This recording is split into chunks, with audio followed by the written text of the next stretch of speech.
Hi friends, welcome to my channel. ప్రాణాపాయ స్థితిలో ఉన్న సెల్వా ద్వారా గుండె పగిలే నిజం తెలుసుకుని ఊహించని నిర్ణయం తీసుకున్న బాబీ షాక్లో అభి. అసలు ఇదంతా ఎలా జరిగింది తెలుసుకునే ముందు ఇప్పటి వరకు మా వీడియోని కనుక లైక్ చేయకపోతే ఒక్క లైక్ చేయండి. మా ఛానల్ని సబ్స్క్రైబ్ చేసుకుని పక్కనే ఉన్న గంట సింబలపై ఆల్ అని క్లిక్ చేయండి. అప్పుడే మేము పెట్టే ప్రతి వీడియో మీరు మిస్ కాకుండా చూసేవచ్చు. ఇక బాబీ అయితే రోష్ని దగ్గర ఉంటాడు. ఇంతలో అభి అయితే బాబీ ముందు నటించడానికి రోష్నికి సేవలు చేస్తున్నట్టు నటించడంతో ఇక బాబీ అయితే కోపంగా చెప్పేస్తాడు అభికి, చూడు నువ్వు అసలు అమ్మ దగ్గరికి రావడానికే వీల్లేదు. అమ్మ ఇలా కూడా బ్రతికుండడం నీకు ఇష్టం లేదా? ఎందుకు ఇలా చేస్తున్నావు? ఎందుకు నన్ను అమ్మని చంపాలని చూసావు? నువ్వే చంపమన్నావని కైలా వాళ్ళ నాన్న సెల్వ అమ్మని పొడిచినప్పుడే ఆ నిజాన్ని బయట పెట్టాడు. అదంతా మర్చిపోయి నిన్ను నేను దగ్గరికి చేర్చుకుంటానని, నిన్ను ప్రేమగా అబ్బాయి అని పిలుస్తానని ఎలా అనుకున్నావు? నిన్ను ఎప్పటికీ కూడా ఇక నాన్నగా ఒప్పుకునే ప్రసక్తే లేదు. నాకు నాన్నే లేడు అంటూ ఇక బాబీ అనంగానే ఆ మాటకి అభి అయితే కన్నీళ్లు పెట్టుకుంటూ బయటికైతే వచ్చేస్తాడు. ఏంటి నటిస్తూ అత్తయ్య అంటూ ఇక్కడే సెటిల్ అయిపోవాలని చూసావా? నీ కన్న కొడుకే నిన్ను అసహించుకునే పరిస్థితికి వచ్చావు. కట్టుకున్న పెళ్ళాన్ని మోసం చేశావు. కడుపును పుట్టిన బిడ్డని మోసం చేశావు. ఇక అందరినీ మోసం చేస్తూ ఎన్నాళ్ళని నీ మొహం చూపిస్తూ అందరినీ ఇలా ఇబ్బంది పెడతావు. ఎక్కడికైనా వెళ్ళిపో అంటూ ఇక నళిని అయితే చెప్పంగానే ఇక కోపంగా బయటకైతే వెళ్ళిపోతాడు అభి. ఆ సెల్వ వల్ల ఇదంతా వచ్చింది. అసలు ఇదంతా ఎవరు చేయించారో ముందు అది తెలుసుకోవాలి. అప్పుడు కానీ నేను చెప్పేది బాబీ నమ్మడు. నిజంగా ఆ సెలవ గడిని తీసుకువచ్చి బాబాయ్ ముందు అసలు నిజాన్ని బయట పెడితే తప్ప నాకు దగ్గరవడు. బాబాయ్ లేకుండా నేను బతకలేను. బాబాయే నా ప్రపంచం అంటూ అభి అయితే ఆలోచిస్తూ ఉంటాడు. ఇక సెల్వా కోసం వెతుకుతూ ఉంటాడు. ఇంతలో సెల్వా కనిపించంగానే నీ కారణంగా ఈరోజు నా బిడ్డ నాకు దూరమయ్యాడు. నీ కారణంగానే ఈరోజు నేను నా కొడుకు చేత అబ్బాయిని పిలిపించుకునే పిలుపుకు కూడా దూరమయ్యాను. నువ్వు ఎందుకింత అన్యాయం చేశావు? నీ నుంచి అసలు ఎవరిదంతా చేయించారు నిజం చెప్పు అంటూ ఇక అభి అడుగుతూ ఉండగా అక్కడి నుంచి సెల్వ అయితే పరిగెట్టుకుని ఇక అభి నుంచి తప్పించుకుని పారిపోతాడు.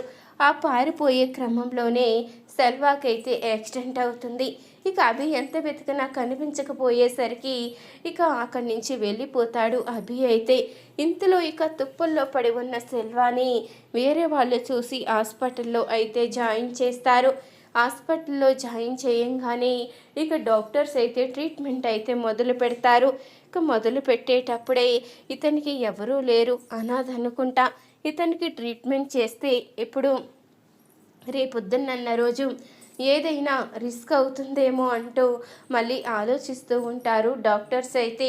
ఇంతలో జాయిన్ చేసిన వాళ్ళని అడగంగానే మాకు కూడా సంబంధం లేదు, రోడ్డు మీద పడి ఉంటే ఏదో తీసుకువచ్చాం తప్ప బాధ్యత మా మీద పెట్టుకోవాలి అంటే మా తరం కాదు అంటూ ఇక వాళ్ళైతే చెప్తూ ఉంటారు.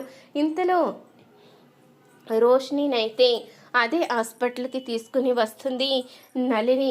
బాబీ కైలా ఇద్దరూ కూడా అదే హాస్పిటల్కి అయితే వస్తారు. ఇక మంచంపై పడి ఉన్న సెల్వాని చూసిన బాబీ అయితే కైలా మీ నాన్న మంచం పైన పడి ఉన్నాడు కైలా, యాక్సిడెంట్ అయినట్టుంది పాపం అంటూ అనంగానే అవునరా డాషు పద లోపలికి వెళ్దాము అంటూ ఇక ఇద్దరు కూడా లోపలికి అయితే వెళ్తారు. డాక్టర్ ఏమైంది డాక్టర్ అని అడుగుతూ ఉండగా యాక్సిడెంట్ కేసమ్మా, తనకి ఎవరూ లేరంట, అలాంటప్పుడు మేము ట్రీట్మెంట్ ఎలా చేస్తాము అంటూ అనగానే అయ్యో ఇప్పుడు ట్రీట్మెంట్ చెయ్యకపోతే చచ్చిపోతాడుగా అంటూ కైలా అయితే చెప్తూ ఉంటుంది. ఎంత దుర్మార్గుడైనా నాకు జన్మనిచ్చిన తండ్రి కదా, తను ప్రాణాలతో బతకాలి. డాక్టర్, మీకు పుణ్యం ఉంటుంది, మా అయ్యను బతికించండి డాక్టర్. నాకంటూ ఈ భూమి మీద చెప్పుకోవడానికి మా అయ్య తప్ప ఎవరూ లేరు. తను ఎంత దుర్మార్గుడైనా కానీ నేను మాత్రం ఒక కన్న కూతురుగా నా బాధ్యత నెరవేర్చాలి కదా. మా అయ్యను బతికించండి డాక్టర్, మీకు పుణ్యం ఉంటుంది అంటూ ఇక అడుగుతూ ఉంటుంది కైల.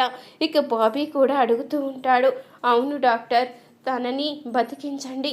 మా కైల బాధపడుతుంది, తను బాధపడితే నేను చూడలేను. డాక్టర్, ప్లీజ్ డాక్టర్, బతికించండి అంటూ ఇక అడుగుతూ ఉండగా, సరేనమ్మా, మేము ట్రీట్మెంట్ చేస్తాము అంటూ డాక్టర్స్ అయితే ఇక సెల్వాకి ట్రీట్మెంట్ చేస్తారు. ఇక ఈ మాటలన్నీ విన్న సెల్వా అయితే తను చేసినవన్నీ గుర్తు తెచ్చుకుని చాలా పశ్చాత్తాపడుతూ ఉంటాడు. నేను వీళ్ళకి ఇంత అన్యాయం చేస్తే వీళ్ళు మాత్రం నన్ను ఇలా పోతే పోని అని వదిలేయకుండా ఎంత బాగా డాక్టర్ని అడిగి నాకు ట్రీట్మెంట్ చేయిస్తున్నారు. వీళ్ళ ముందు నేను తలెత్తుకు నిలబడాలి అన్న అసహ్యం వేస్తుంది. నేను చేసిన పనులన్నీ తలుచుకుంటూ ఉంటే నా మీద నాకే అసహ్యంగా ఉంది అంటూ సెల్వా అయితే కుమిలిపోతూ ఉంటాడు. ఇంతలో ఇక ట్రీట్మెంట్ అయితే పూర్తవుతుంది. ఇక బాబీ కైలాన్ని చూసి, అమ్మ కైలా, నన్ను క్షమించమ్మా, నన్ను క్షమించు. నీ పట్ల చాలా దారుణంగా ప్రవర్తించాను. ఏ కన్న తండ్రి కన్న బిడ్డ పట్ల ఇలా ప్రవర్తించుండడు.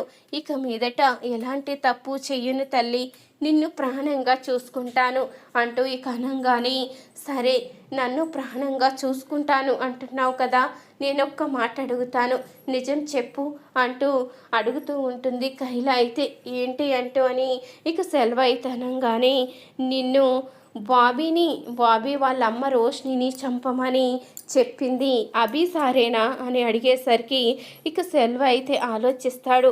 అదేంటయ్యా, మారిపోయానని చెప్పావు కదా, మరి నేను ఇలా అడిగినా నువ్వెందుకు మాట్లాడడం లేదు అంటూ కైల అయితే అడుగుతూ ఉంటుంది. నేను నిజంగానే మారిపోయాను తల్లి, నిజం చెప్తున్నాను. నిన్ను మీ అమ్మని చంపమని చెప్పింది మీ నాన్న కాదు బాబు, ఆ ఝాన్సీ మేడం అంటూ అనంగానే బాబీ అయితే ఒక్కసారిగా షాక్ అయిపోతాడు. నీకు ఇంకొక నిజం చెప్పాలి బాబు, నీ కన్న తల్లి ఆ రోష్ని కాదు. రోష్ని నిన్ను మీ అమ్మకి అప్పగిస్తానని చెప్పి మీ స్వరమ్మని మోసం చేసి తనే నీ కన్న తల్లి అన్నట్టు నటించి నిన్ను మోసం చేసింది బాబు. నీ కన్న తల్లి మీ స్వరమ్మే, మీ అమ్మాయి మేడమే అంటూ చెప్పంగానే ఆ మాటకి ఒక్కసారిగా కుప్పకూలిపోతాడు బాబీ అయితే. ఏంటి మీరనేది, నా కన్న తల్లి అమ్మాయి మేడమా అంటూ అనంగానే, అవును బాబు, కావాలంటే నీ ఫోటో చూడు అంటూ ఇక ఫోటో అయితే చూపిస్తాడు సెల్వ. తన దగ్గర అభిస్వర కలుసున్న ఫోటో అయితే ఉంటుంది. ఆ ఫోటో ఝాన్సీ అయితే ఇస్తుంది.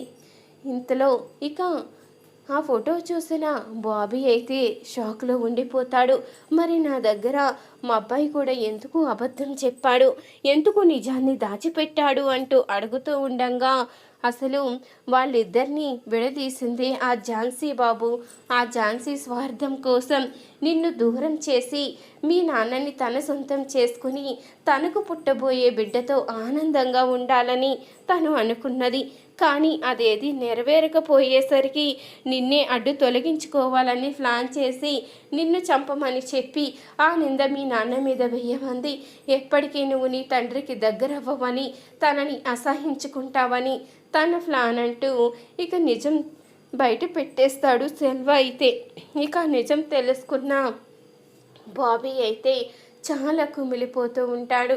కైలా, నేను చాలా పెద్ద తప్పు చేశాను కైలా, చాలా పెద్ద తప్పు చేశాను, సరిదిద్దుకోలేనంత తప్పు చేశాను. అమ్మని ఎంతగానో అసహించుకొని తనని ఎంతగానో బాధ పెట్టాను.